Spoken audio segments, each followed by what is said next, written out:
Saudara Marcelino dan Pratama Arhan dipastikan akan bergabung dengan skuad Piala AFF 2024. Lalu bagaimana persiapan timnas? Kita akan bahas bersama manajer timnas Indonesia Sumarji dan analis sepak bola Gita Suwondo. Selamat malam Pak Marji, Mas Gita. Selamat malam. Iya, selamat malam. Oke. Mohon maaf ini. Ya, Pak Marji, ketemu lagi nih. Kalau kemarin Arhan sudah gabung, Lino kapan segera bergabung training camp Pak Marji? Lino sudah gabung, Oh, sudah gabung ya? baru aja. Oh, baru saja. Ini informasi terbaru. Jadi setelah kemarin Pratama Arhan sudah bergabung, baru saja hari ini di sore tadi ya Pak Marji ya, berarti ya? Ya. Ya, sore tadi Marcelino Ferdinand, winger timnas Garuda kita juga sudah bergabung mengikuti training camp untuk mengikuti Piala AFF ini. Informasi terbaru juga untuk kita nih. Pak Marji, terima kasih sudah menyampaikan. Uji coba ada nggak Pak kira-kira sebelum nanti bertanding lawan Myanmar? Besok kita akan uji coba lawan Bali United jam 4 sore. Bali United ya. Ini memang persiapan di dalam negeri. Nanti kalau memang misalnya ke Myanmar, adakah juga akan uji coba dengan tim dari Myanmar begitu, misalnya klub di Myanmar, atau langsung saja nanti bertanding di sana? Tidak mungkin karena kita berangkat tanggal 5 dari Jakarta. Oh, sudah terlalu mepet ya. Tanggal 9 kita sudah pertandingan. Jadi nggak ada. Ya. Siapa lagi yang akan segera bergabung Pak Marji nanti? Ya, saya kira terakhir Lino, nanti kalau Hoki Caraka itu tanggal 4 bergabung. Oke. Terus Niko kan juga dari Dewa United, kita kemarin kembali untuk memperkuat tim dan nanti tanggal 4 juga bersama-sama. Terus si Asnawi nanti tanggal 5 gabung di Myanmar. Oh, tanggal 5 langsung ke Myanmar, dari Thailand berarti langsung ya Pak Marji? Ya, betul. Oke, dari Port FC tempat klubnya bernaung saat ini, Asnawi akan langsung bergabung ke Myanmar tanggal 9 nanti. Baik, saya ke Mas Gita dulu nih. Mas Gita, kalau melihat... Saya kebetulan ini mau naik pesawat mau ke Bali. Sudah mau boarding ya Pak Marji? Off dulu. Ya, udah. Pak, kalau gitu gini Pak Marji, kalau gitu satu pertanyaan terakhir sebelum naik pesawat. Ini kan Hubners, Jenner, dan Rafael Struijk ini sepertinya sulit untuk bergabung. Sudah ada penggantinya kalau dari Coach Sintayong? Begini, jadi kalau Rafael itu barusan tadi Pak Ketua Umum menyampaikan ke saya. Oke. Tanggal 17 itu bisa bergabung sebelum Filipina. Tanggal 17 bisa bergabung, tapi artinya untuk pertandingan melawan Myanmar belum bisa dulu begitu ya? Belum. Oke. Kalau yang lain sementara tidak ada pengganti, dan kami sesuai instruksi dari Pak Ketua Umum untuk komunikasi terus dengan klubnya. Oke. Baik, kalau begitu Pak Marji sudah mau naik pesawat ya Pak ya? Hati-hati di pesawat.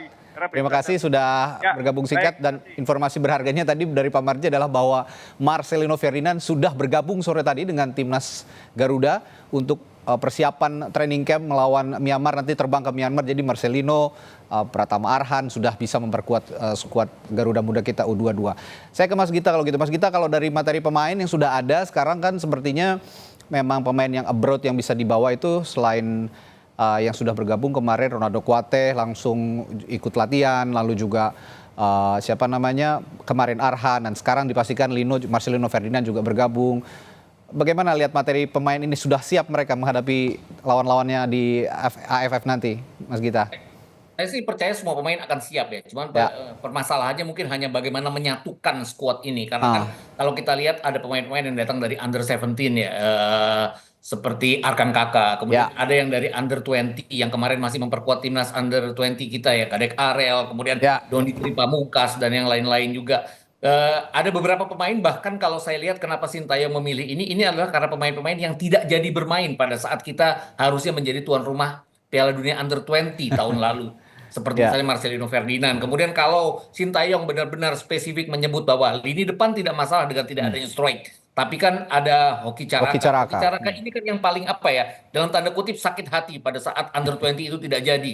Bagaimana dia merasakan bahwa ini kesempatan dia untuk membalas apa yang tidak bisa dia dapatkan pada saat under 20. Ini kesempatan dia. Karena kalau kita bicara kualifikasi Piala Dunia, dia kan lebih sebagai pemain cadangan. Ini kemungkinan besar dia akan menjadi pemain inti, starting 11 pada saat nanti berhadapan dengan Myanmar dan yang lain-lain. Dan rasa sakit hati itu tadi nanti bisa gaspol dong ya di AFF ya, Mas Gita? Harusnya, karena selama ini kan selalu orang mengatakan bahwa Hoki Caraka kadang-kadang tidak bisa berbuat apa-apa di depan. Ini kesempatan dia untuk membuktikan bahwa dialah pantas di lini depan dengan sekarang mengandalkan under 20. Oke. Nah, kalau kemarin ada catatan juga sebenarnya menggabungkan kelompok umur di timnas kita. Ini kan kelompok umurnya juga variatif ya di U22 ini. PR yang paling besar untuk Sintayong apa sih sebenarnya? Bagaimana menyatukan para pemain ini yang belum terbiasa bermain, belum banyak pengalaman mereka di internasional, kecuali beberapa pemain yang sudah dipanggil timnas senior ya, seperti Ferrari, kemudian Marcelino Ferdinand, Pratama Arhan, Asnawi Mangku Alam, dan Hoki Caraka sendiri. Kemudian kalau kita bicarakan lawan-lawan mereka nanti, ini kan kemungkinan terutama Vietnam. Ini kan kita benar-benar harus memperebutkan juara grup untuk mungkin menghindari Thailand di semifinal nanti. Ini artinya kita benar-benar harus imbang atau setidaknya mengalahkan Vietnam. Dan bertanding melawan Vietnam itu kita away. Ini yang mungkin agak risky. Agak berat ya. Tahun ini kita 3 kali loh mengalahkan Vietnam dengan pemain-pemain senior yang isinya adalah pemain-pemain yang datang dari Eropa. Dan sekarang kan kita benar-benar mengandalkan para pemain kita yang bermain di liga lokal, bahkan di under 20 itu sendiri. Dan nggak salah sebenarnya milih under 20 itu, karena ini cikal bakal nanti untuk bermain di SEA Games, untuk bermain di AFC Asian Cup under 23 dan yang lain-lain. Oke.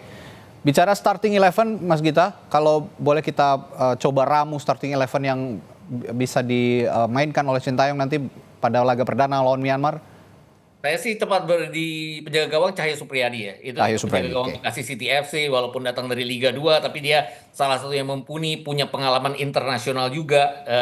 Kalau di posisi lini belakang pasti Asnawi akan menjadi kapten dengan 4 di belakang. Itu Ferrari juga akan menjadi andalan juga di lini belakang.